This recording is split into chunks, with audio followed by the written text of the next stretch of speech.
Abram suas Bíblias em Lucas capítulo 15. Lucas capítulo 15.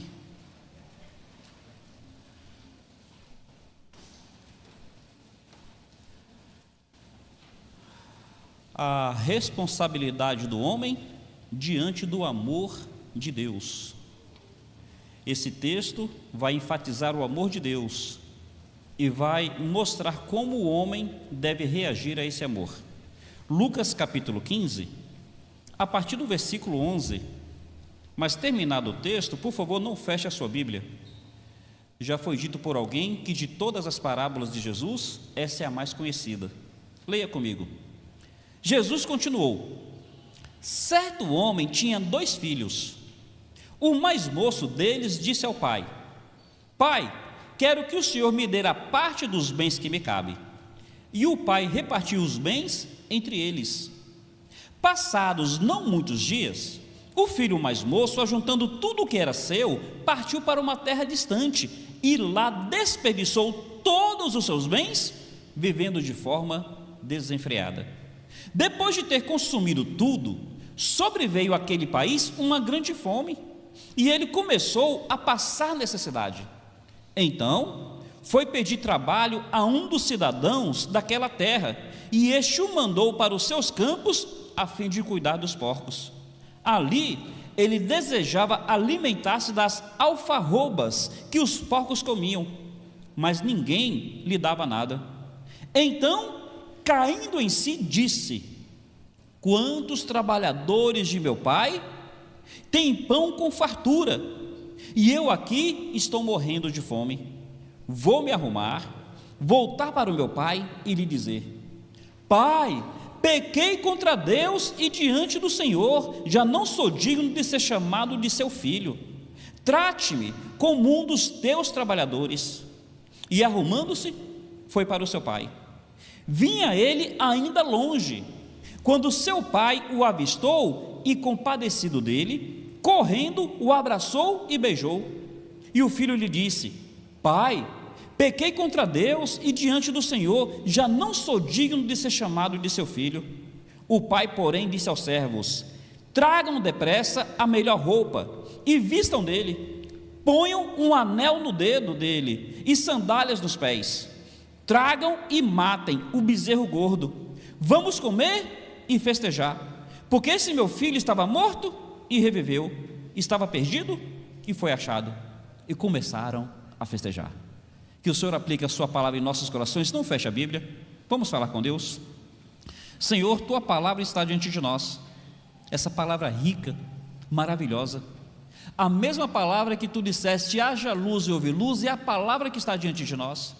Senhor, assim como tu liberaste o teu poder criador naquele momento, Senhor, libera o teu poder nessa noite para falar aos nossos corações. É em nome de Jesus que te pedimos. Amém, Senhor. Todos podem sentar-se? Meus irmãos, meus amigos, já foi dito por alguém que de todas as parábolas, essa é a mais conhecida de Jesus. E realmente é uma parábola muito terna, muito tocante. Essa parábola, ela quer ilustrar 3 pontos específicos. Tem algumas implicações, mas quer ilustrar 3 pontos específicos. Qual o primeiro? A realidade do amor de Deus. Qual o segundo? A profunda necessidade do homem. E a terceira? Diante do fato de que Deus me ama e diante do fato de que eu sou necessitado do amor de Deus, como eu devo reagir? O que a gente precisa entender? Você observou que o versículo 11 começa dizendo: Jesus continuou? Se fala que ele continuou, é porque tinha alguma coisa antes.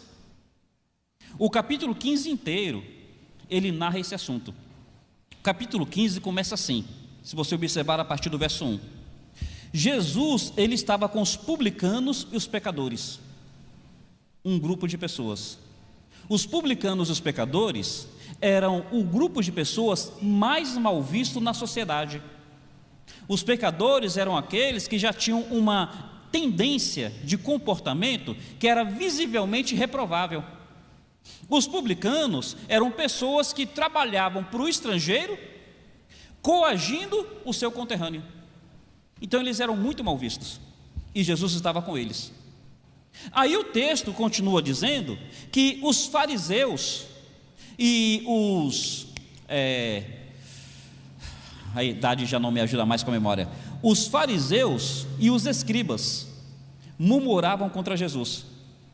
Enquanto que os publicanos, os pecadores, eram um grupo mais mal visto da sociedade, os fariseus e os escribas, eles eram a nata da sociedade. Os fariseus eram um grupo religioso da religião mais séria do judaísmo. Fariseu quer dizer separado. Hoje chamar alguém de fariseu é ofensa, mas na época dizer que alguém era fariseu era dizer que ele era um religioso de uma ótima religião, bem comprometido. E os escribas eram os estudantes da lei. Então percebe como é que a narrativa começa?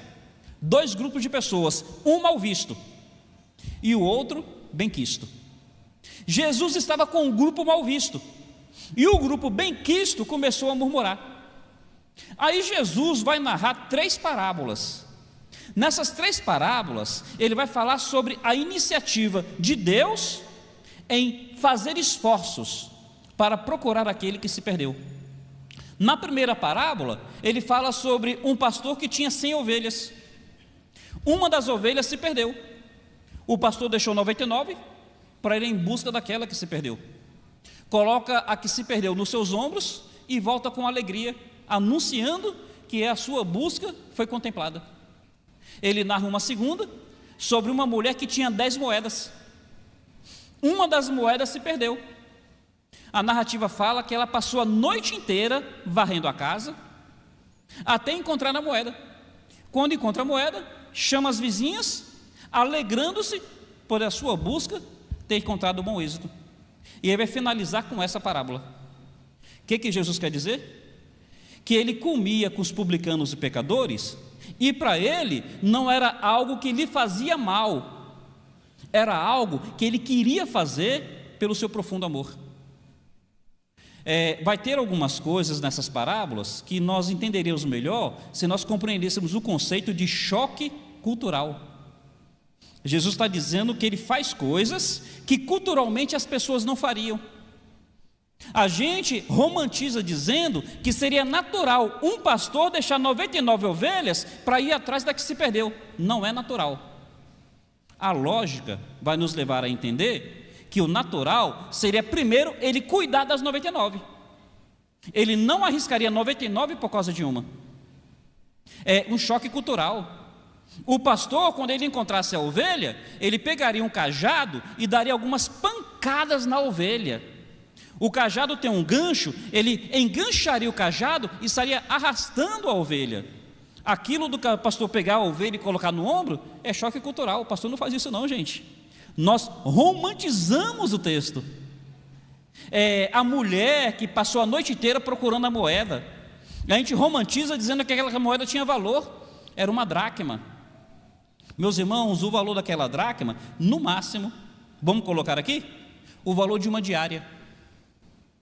Você passaria a noite inteira, lembra que naquela época não tinha luz elétrica. Você pegaria uma vela, um candeeiro, e você ficaria a noite inteira varrendo a casa. E quando você encontrasse, 3, 4 horas da manhã, você chamaria os vizinhos para dizer: gente, olha, alegre comigo porque eu encontrei minha dracma. É choque cultural. O que Jesus está dizendo? Aquilo que vocês não fariam para uma ovelha, aquilo que vocês não fariam para uma moeda, eu por amor estou disposto a fazer pelo homem perdido. Vocês olham para os publicanos, para os pecadores, vocês acham que eles não são dignos de ser amados, vocês acham que eles não são dignos de ser buscados. O que vocês não estão dispostos a fazer, Deus faz, e Ele vai até as últimas consequências.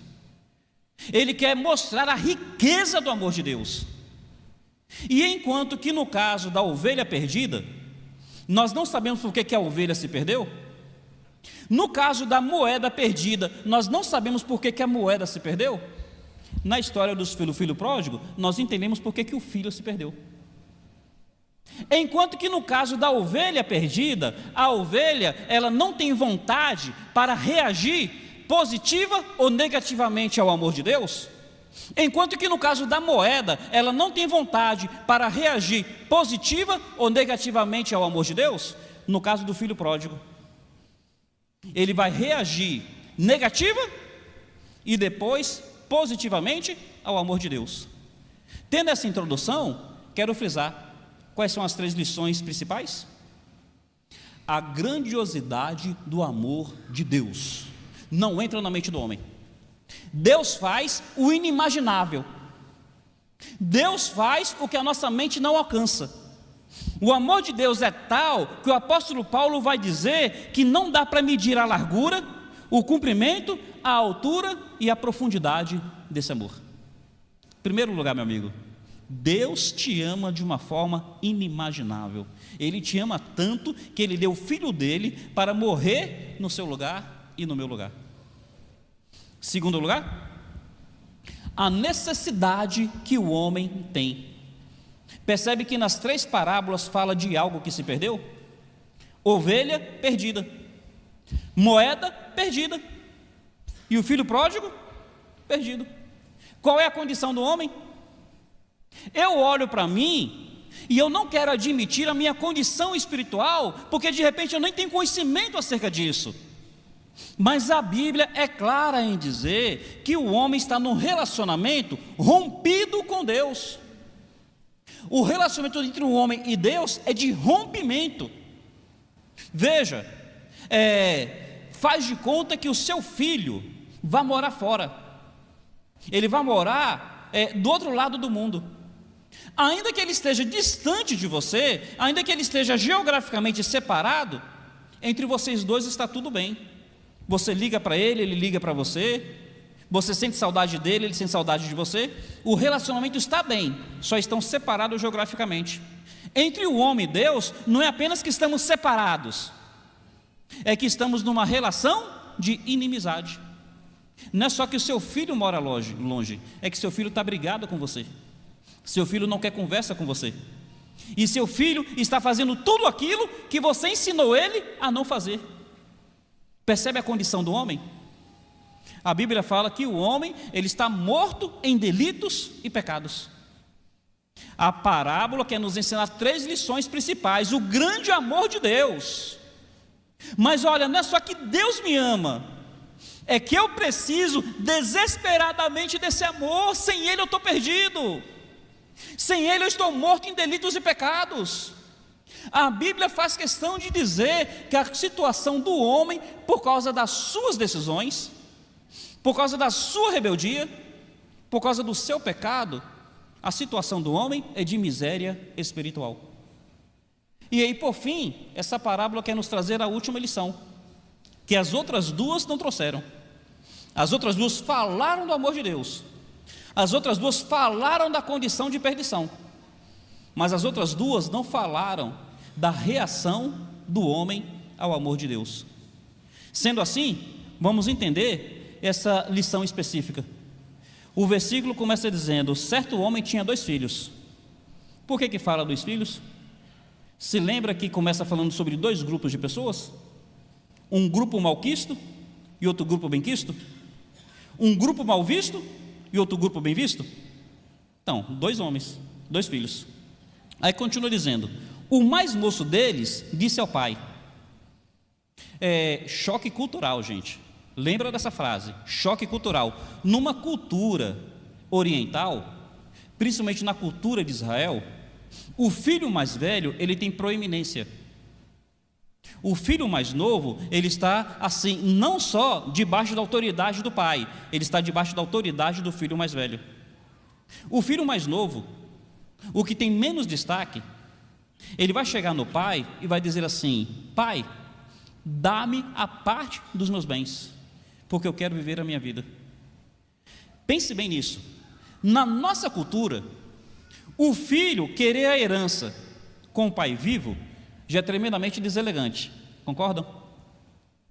Na nossa cultura, o filho chegar ao pai e dizer assim: pai, vende logo tudo aí que o senhor tem e me dá a minha parte, porque eu quero ver a minha vida, é o mesmo que dizer o seguinte: pai, eu estou incomodado com o senhor vivo, porque o senhor vivo eu não posso desfrutar da minha herança. Ele está dizendo: pai, do Senhor eu só quero os bens materiais, eu não quero mais estar debaixo da tua autoridade, eu não quero mais estar debaixo da tua direção, eu não quero mais estar debaixo do seu patriarcado, uma palavra que as pessoas têm como ofensiva hoje. Então, meus irmãos, olha a atitude desse jovem, e aqui quer ilustrar a atitude do homem. Assim como esse jovem, deliberadamente, do nada, ele se volta contra o pai, a Bíblia vai dizer que foi assim que o primeiro homem fez com o Criador. Ele se rebelou, ele se revoltou. O texto vai dizer, e o pai repartiu os bens entre eles, entre os dois receberam os bens.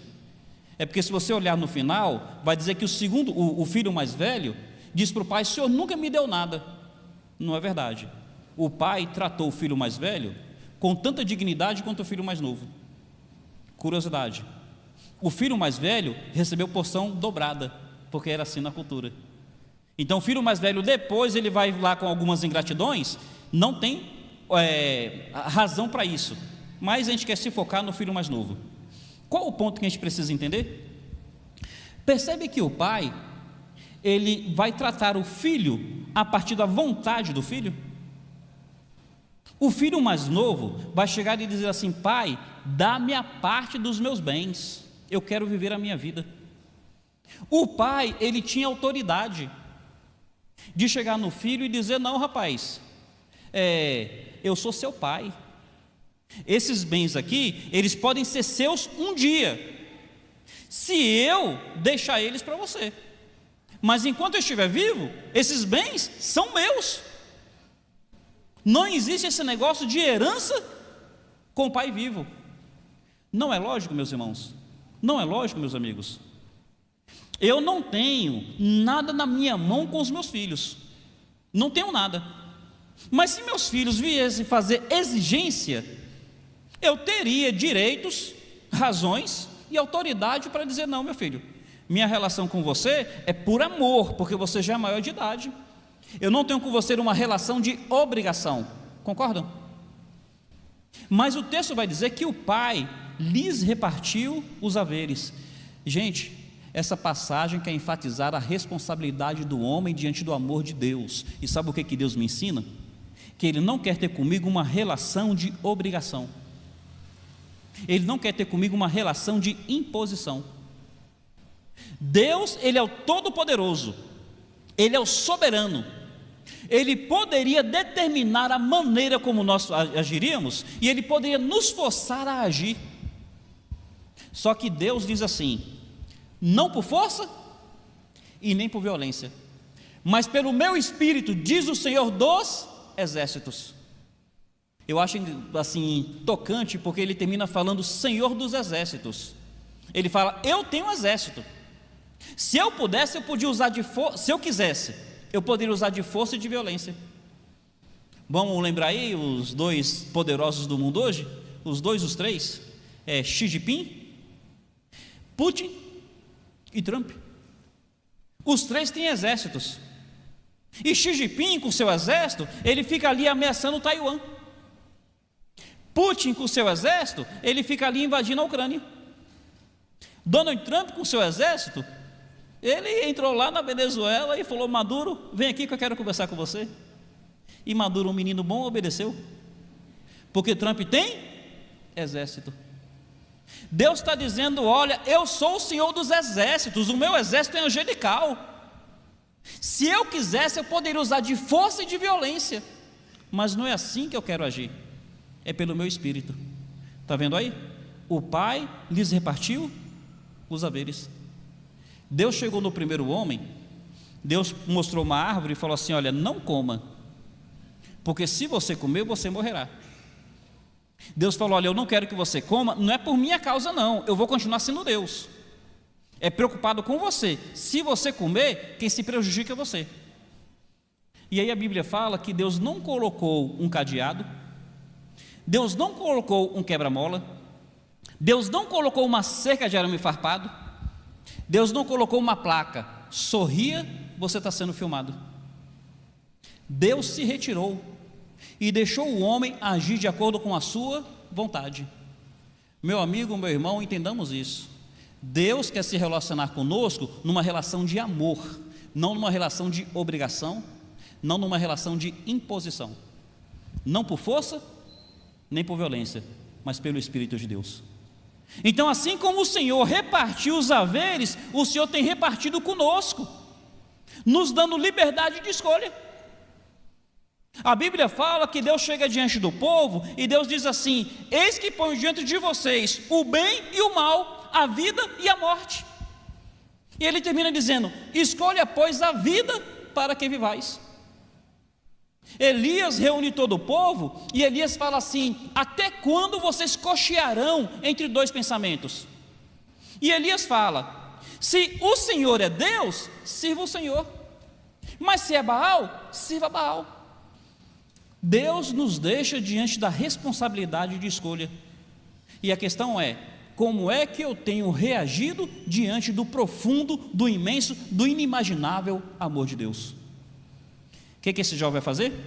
Versículo 13: passados não muitos dias, assim que ele pegou o dinheiro na sua mão, assim que ele pôde ter os seus bens, o filho mais moço ajuntou tudo que era seu, partiu para uma terra distante, lá desperdiçou todos os seus bens, vivendo de forma desenfreada.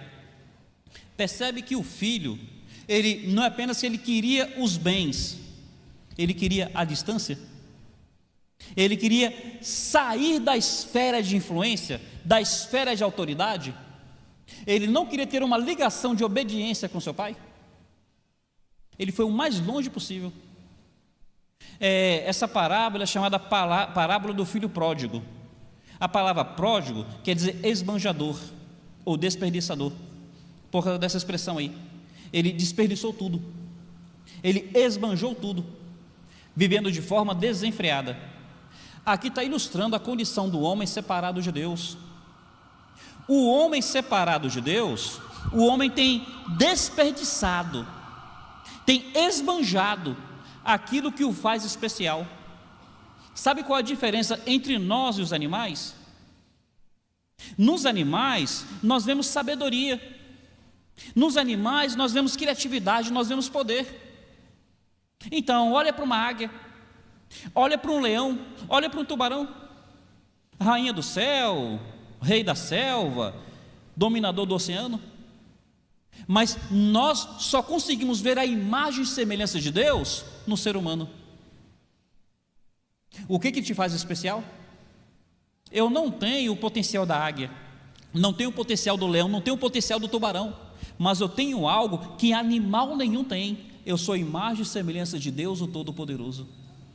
Qual é a coisa principal? Qual é o maior bem que Deus te concedeu? Sabe por que você consegue pensar? Sabe por que você consegue escolher? Sabe de onde vem esse seu potencial criativo? Deus, ao nos criar, Ele nos fez a sua imagem. Ele falou: domine sobre as aves, sobre os animais, sobre os peixes. De onde que vem isso tudo? É porque o maior dom que Ele concedeu a você e a mim é sermos a sua imagem e a sua semelhança. E aqui não está dizendo que o filho pródigo desperdiçou todos os bens de forma desenfreada? O que nós temos feito com aquilo que nos torna especiais? Imagem e semelhança de Deus. Nós temos corrompido a imagem de Deus em nós, vivendo de forma desenfreada, em todas as áreas. Nós, ao invés de adorar o Criador, nós adoramos a criatura. Nós, ao invés de manifestarmos a bondade de Deus, porque somos a sua imagem, nós manifestamos a maldade, que é totalmente oposto à imagem de Deus. Ao invés de nós manifestarmos a santidade de Deus, que é o seu atributo mais marcante, porque os anjos dizem: santo, santo, santo é o Senhor, nós, ao invés de manifestarmos a santidade de Deus, a Bíblia fala que nós somos totalmente pecadores. A Bíblia diz: enganoso é o coração mais do que todas as coisas, e desesperadamente corrupto.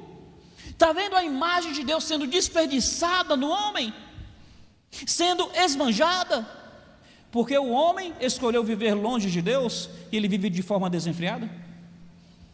E se a gente for falar o que acontece, precisaríamos dizer como o apóstolo Paulo: até o dizer é torpe. O que a Bíblia vai dizer? Versículo 14: depois de ter consumido tudo, sobreveio àquele país uma grande fome, ele começou a passar necessidade. Meus irmãos, existe uma coisa que na psicologia, Erich Fromm, ele cunhou o termo chamado vazio existencial. O homem, ele tem um vazio dentro de si. Erich Fromm cunhou o termo, mas já existia o conceito antes. Agostinho falou que no coração do homem existe um vazio tão grande que só Jesus Cristo pode preencher. Qual é a condição do homem separado de Deus? Ele vive de forma desenfreada, ele vive para si mesmo, e cada vez mais ele vive seu vazio. Ora, eu fico olhando para aqueles que são chamados de celebridade, que as pessoas admiram e queriam ser iguais a eles. Michael Jackson, o artista pop mais bem pago do mundo, um infeliz, e eu não falo isso para ofender a sua memória. Era um homem que não era satisfeito consigo, ainda que as pessoas o admirassem, ele não gostava da cor da sua pele, ele não gostava do formato do seu nariz, ele não gostava da forma do seu cabelo, e mesmo usando o seu dinheiro para mudar tudo isso, ele ainda não era feliz. Ele tinha uma Disneylandia no quintal de casa, não é força de expressão, ele tinha um parque de diversões no quintal de casa, mas era um infeliz, acabou ceifando a própria vida. Ora, tem ele, Whitney Houston, Elvis Presley, Robin Williams, um dos atores mais de maior potencial, um dos que eu mais admirava, Robin Williams. Ele um potencial tremendo, vazio existencial, acabou tirando a própria vida. É assim a condição do homem. Alguns tentam preencher esse vazio com coisas materiais, alguns tentam preencher esse vazio com status, alguns tentam preencher esse vazio com família, alguns tentam preencher esse vazio com o pecado e com o mundo, mas nada disso resolve. O que o texto aqui diz? Versículo 15: então foi pedir trabalho a um dos cidadãos daquela terra, e este o mandou para os seus campos a fim de cuidar de porcos. Mais uma vez, choque cultural. Pega essa palavra para entender essas parábolas. Choque cultural. Cuidar de porco, em cultura nenhuma, sociedade nenhuma, pelo menos das que eu conheço, é algo atrativo. Por exemplo, trabalhar numa pocilga não é uma coisa que a gente gostaria de fazer. Para o judeu, para a cultura do judeu, pior ainda, porque para o judeu o porco é um animal imundo. Então não é apenas que é mal cheiroso, não é apenas que é fétido, é que para o judeu era algo que o deixava cerimonialmente impuro. E ali diz, versículo 16: ele desejava alimentar-se das alfarrobas que os porcos comiam. O que é o fundo do poço? Já viu essa expressão, fundo do poço? Para mim, o fundo do poço não foi ele querer comer as alfarrobas do porco. O fundo do poço está no finalzinho, mas ninguém lhe dava nada. Está dizendo o seguinte: olha, você está aqui para cuidar do porco, e o porco é mais importante que você. O porco tem que se alimentar, você morre de fome. Meus irmãos, meus amigos, tente trazer aqui, associando conosco, na nossa cultura, o que é comida de porco? Lavagem. A fome daquele jovem era tão grande que ele queria comer a comida do porco, mas a decadência que aquele jovem se encontrava era tamanha que o porco era mais importante que ele. Meus irmãos, meus amigos, vocês entendem que para o mundo a vida do homem não tem valor? Vocês entendem que para a sociedade, para esse mundo sem Deus, no meio de 8 bilhões de pessoas, o ser humano não significa nada? Não tem consternação? Nós sabemos que o ano passado, o maior número de mortes que aconteceu foi diante do aborto. Mais de 70 milhões de seres à imagem e semelhança de Deus foram mortos no ventre materno. E para a sociedade é tranquilo, não é uma coisa que consterna. Ora, veja, assista um jornal, mata-se uma pessoa, e mata-se a pessoa da maneira mais vil, pelo motivo mais fútil. O assassino, ele fica 2 semanas, 3, no máximo 1 mês preso, porque a vida do ser humano não tem valor. Rapaz, a vida do homem sem Deus perde dignidade. O porco vale mais do que o homem. Trazendo aqui, sem querer discutir questões ecológicas, já foi dito por alguém que se você for para o mato caçar, você encontrou uma anta e imediatamente apareceu um fiscal do IBAMA, é melhor você atirar no fiscal do que na anta, porque pela lei, se você atira no fiscal e você é réu primário, você responde o processo em liberdade. Mas pela lei, se você atirar na anta, a anta é um animal silvestre, você é preso sem direito a condicional. Não estou aqui dizendo que é para matar animal nenhum, gente. Eu estou dizendo que a vida do ser humano, que é a imagem e semelhança de Deus, que tem um quê de sagrado. E por que a vida do ser humano é sagrada? Diante da Bíblia, porque o ser humano, ele é a imagem e semelhança de Deus. Ele hoje vale menos que um porco, colocando aqui a aplicação bíblica. Mas qual é o ponto? Lembra que essa parábola quer nos trazer 3 lições principais. Qual é a primeira? O profundo, o imenso, o inimaginável amor de Deus. Como Ele me ama, como Ele te ama. Ele foi as últimas consequências por mim e por ti, porque Deus amou o mundo de tal maneira que deu seu Filho único. Quais são os ensinos principais? A grande necessidade do homem. Veja, não é só que Deus me ama, é que eu preciso desesperadamente desse amor. Eu preciso do amor de Deus. Não é só, puxa, que legal, Deus me ama. Não, olha, eu preciso desse amor. Sem o amor de Deus, a minha condição é deplorável, é miserável, é irreversível. Nasci separado de Deus, vivo separado de Deus. Se eu morro separado de Deus, eu adentro a eternidade separado de Deus. Eu preciso do amor de Deus. Mas veja, qual é a lição que essa parábola vai trazer e as outras não trouxeram? A responsabilidade do homem diante do fato de que Deus me ama e diante do fato de que eu sou necessitado do amor de Deus. Como é que eu devo reagir? No primeiro momento, esse jovem desprezou, mas agora observe o que ele diz no verso 17: então, caindo em si. Já viu a expressão caiu a ficha? Então ele vai ter um choque de realidade. Então ele vai ter uma coisa que é um insight. Essa expressão caindo em si, a Bíblia foi escrita, o Novo Testamento foi escrito no grego, e a língua grega ela é mais rica que o português. A expressão caindo em si é metanoia. Metanoia é a mesma palavra para arrependimento.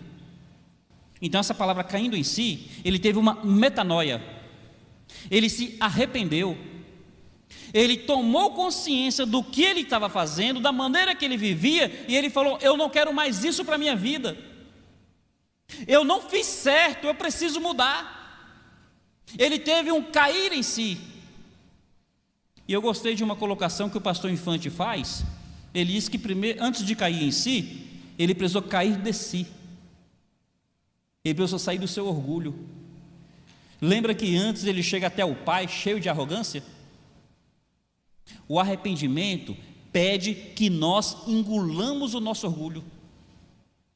Para nós cairmos em si, precisamos cair de si, reconhecer que somos necessitados do amor de Deus. O amor de Deus não é um direito inato do ser humano. O amor de Deus é um ato da sua graça.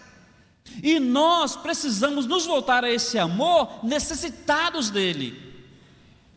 O que o texto diz? E ele, caindo em si, disse: quantos trabalhadores de meu pai têm pão com fartura, e eu aqui morro de fome. Gente, lembra da história? Ele antes não queria estar na casa do pai enquanto filho. Ele estava na casa do pai na posição de filho, uma posição de privilégio. Ele que antes não queria estar na casa do pai enquanto filho, agora ele está admirando os trabalhadores. Ele falou: puxa, eu estava lá como filho e eu não valorizei. Hoje eu olho para os trabalhadores e eu vejo que os trabalhadores na casa de meu pai são mais felizes do que eu aqui. Já viu aquela expressão? Eu era feliz e não sabia? É assim o homem, se ele parar para pensar o que Deus planejou para ele e ele jogou fora. E aí ele diz: quantos trabalhadores de meu pai têm pão com fartura e eu aqui morro de fome? Aí no verso 18 ele fala: vou me arrumar. A minha tradução diz assim, as outras traduções falam: levantar-me-ei. Percebe que nas outras parábolas é tudo algo que o Senhor faz. Nas outras parábolas, o pastor vai à ovelha e coloca a ovelha nos ombros. A ovelha não tem vontade nenhuma, porque é um animal irracional. Na outra parábola, a mulher procura a moeda, porque a moeda não tem vontade nenhuma. A moeda é um ser inanimado. Mas nessa parábola aqui, fala da responsabilidade do homem. O pai, na figura de Deus, ele está trabalhando com a escolha do homem. Você quer ir embora? Não vai ficar aqui forçado. Agora o homem precisa escolher, precisa decidir, ele precisa tomar conhecimento da sua condição, ele precisa se arrepender, ele precisa confiar no amor de Deus e se entregar a esse amor. Meu amigo, você precisa fazer um movimento em relação a Cristo. Você precisa ter uma iniciativa, ter uma busca, ter uma escolha em relação a Cristo. Mas não Cristo como algo mais, Cristo como a essência. Não é só Cristo e mais alguma coisa, é Cristo e apenas Cristo. Ele fala: levantar-me-ei. E ele diz: irei ter com meu pai. E ele diz assim: direi meu pai: pai, pequei contra Deus e diante de ti. Reconhecimento de pecado. O homem precisa reconhecer o seu pecado, admitir o seu problema. Ora, faz de conta, fazendo uma analogia, o marido trai a esposa, e o marido traindo a esposa, ele sai de casa, e ele se envolve com várias amantes. E aí, no que ele se envolve nessa vida miserável, sei lá, ele perde tudo, as amantes tomam seu dinheiro, ele talvez contrai alguma doença, e ele fala: puxa, mulher de verdade é aquela que eu tinha. Ele quer voltar para essa mulher. Se ele chegar diante da mulher e dizer assim: olha, eu estou voltando aí, mas eu não fiz nada de errado não, viu? Você tem a obrigação de me aceitar de volta. A mulher precisa aceitá-lo? Eu diria que a mulher seria boba se aceitasse. E eu luto por restauração. Eu creio em restauração. Mas o homem precisa vir confessando o seu pecado. Mulher, eu estou aqui para chorar diante de você. O que eu fiz diante de você foi inominável. Eu estou com vergonha do que eu fiz. Você é uma mulher muito preciosa, você não merecia o que eu fiz com você. Não deveria ser essa a atitude do homem? A mulher trai o marido, e a mulher sai de casa, e a mulher vive uma vida promíscua. Assim como a mulher, quando traída, ficou envergonhada, o homem traído agora está envergonhado. Essa mulher agora, que homem nenhum mais a valoriza, ela fala: puxa, marido de verdade era o meu. E ela volta para casa, mas ela volta sem querer descer do salto. Ela volta dizendo assim: olha, estou voltando e você tem a obrigação de me aceitar de volta. Gente, é assim? Eu diria para o homem: se você aceitar dessa maneira, rapaz, bomba relógio, vai acontecer de novo. Ela não tem que voltar humilde? Ela não tem que voltar arrependida? Ora, o homem traído não tem obrigação de aceitar. Se aceitar, é uma manifestação de graça. A mulher traída não tem obrigação de aceitar. Se aceitar, é uma manifestação de graça. Deus não tem a obrigação de aceitar o homem. Essa conversa de todo mundo tem o direito de errar é mentira. Nós erramos, mas não temos o direito. Aí nós precisamos nos voltar a Deus arrependidos. Senhor, puxa, como o meu coração é mau, pequei contra ti. E aí o que ele fala? Não sou mais digno de ser chamado teu filho. Percebe? Destituído de direitos, mas com um profundo desejo: trata-me como um dos teus trabalhadores. Senhor, eu quero voltar, eu preciso estar longe do Senhor. Não é bom, eu não quero mais porco na minha vida, eu não quero mais chiqueiro na minha vida, eu não quero mais pocilga na minha vida, eu quero estar na tua casa. Eu sei que eu não tenho direito, mas pelo menos como um trabalhador, deixa eu estar na tua casa. E aqui, meus irmãos, o Senhor, Ele não quer uma relação conosco onde nós estejamos na casa dEle como miseráveis. Olha o que Deus vai fazer diante da atitude de arrependimento. Olha o que Deus vai fazer diante da atitude de busca. O que Deus faz quando nós nos voltamos a Ele? Observe o texto. O versículo 20 diz assim: arrumando-se, foi para o seu pai. Vinha ele ainda longe, quando o seu pai o avistou. Tem uma informação importante. Percebe que o filho saiu de casa e o pai não insistiu para ele ficar? O filho foi para uma terra distante e o pai não foi atrás? O filho começou a passar necessidade e o pai não socorreu? O filho foi trabalhar com porcos, queria comer comida de porco, ninguém dava essa comida de porco para ele e o pai não fez nada? Mas agora, quando o filho volta, o pai corre até ele? É uma lição importante sobre Deus. Guarda isso no coração. Deus, Ele te ama e Ele quer mudar a condição de miséria que o homem vive. Mas Deus não vai agir na vida do homem contra a vontade dele. Se o homem quer lama, Deus vai lhe permitir a lama. Eu estava numa situação com um pessoal no hospital outro dia, e alguém usou uma frase que eu achei tão prática. A pessoa disse o seguinte: que o médico não pode desejar mais a cura do que o doente. Quem mais tem que desejar a cura não é o médico, é o doente. É que por mais que o médico deseje a cura, se o doente não desejar, o desejo do médico não adianta de nada. Deus deseja a restauração do homem. Mas se o homem não desejar, não há nada que Deus se disporá a fazer. Mas quando aquele jovem veio, olha o que o texto diz: o pai o avistou longe e compadecido, compaixão, misericórdia. É isso que inunda o coração de Deus. Deus, Ele é cheio de compaixão, Ele é cheio de graça, Ele é cheio de misericórdia. Meus irmãos, meus amigos, tem situações que são irreversíveis, mas é um mistério. Eu não sei quando é que é irreversível, quando é que não é. A Bíblia diz: aquele que muitas vezes é repreendido e endurece a cerviz, será quebrado sem que haja cura. Então tem situações que é irreversível, que são irreversíveis, mas eu não sei quais são. O que eu posso lhes dizer é o seguinte: Deus, Ele é cheio de misericórdia. Não espere o seu quadro ficar irreversível. Não espere chegar no fundo do poço. Volte-se ao Senhor o quanto antes para desfrutar do seu amor.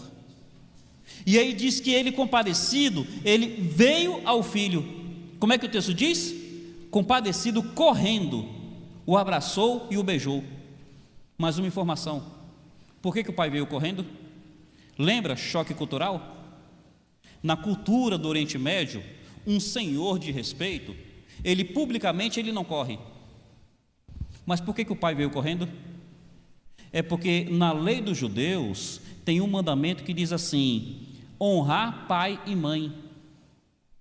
Se o filho desonra, o filho tem que ser apedrejado. Lembra que esse filho desonrou o pai? Pela lei dos judeus, ele volta para a cidade. Se ele é encontrado por qualquer pessoa, a pessoa poderia acusá-lo e ele poderia ser apedrejado. O pai corre para que a graça o encontre antes do juízo. Que lição espiritual maravilhosa! Meus irmãos, meus amigos, Deus quer vir a nós em graça, para que Ele não tenha que vir a nós em juízo.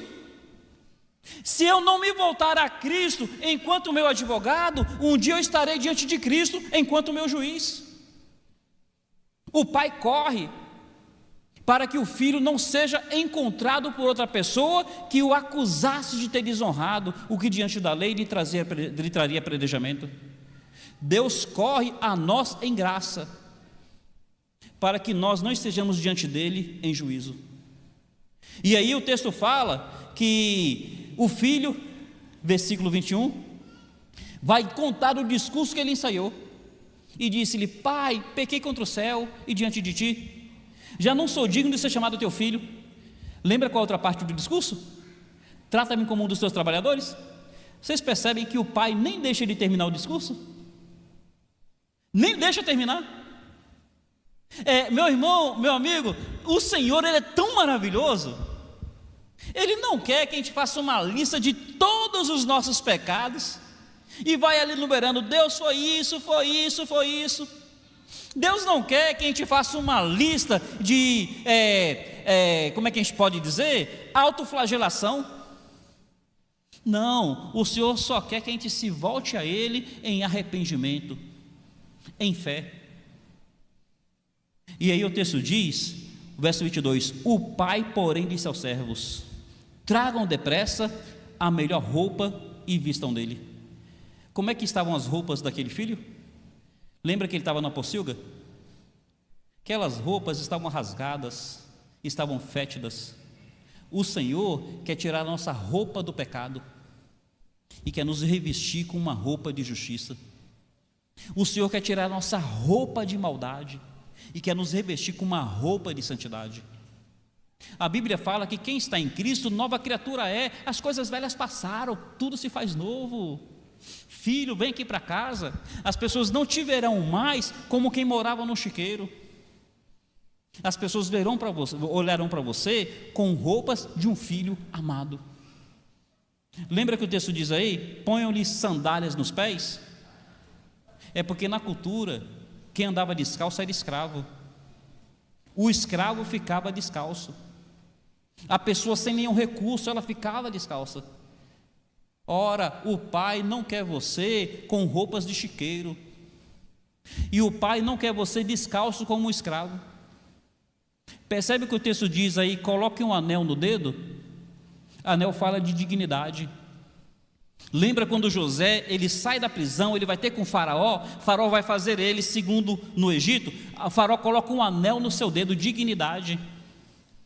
Meus irmãos, meus amigos, o amor de Deus quer restaurar em nós a dignidade de um ser à imagem e semelhança dele.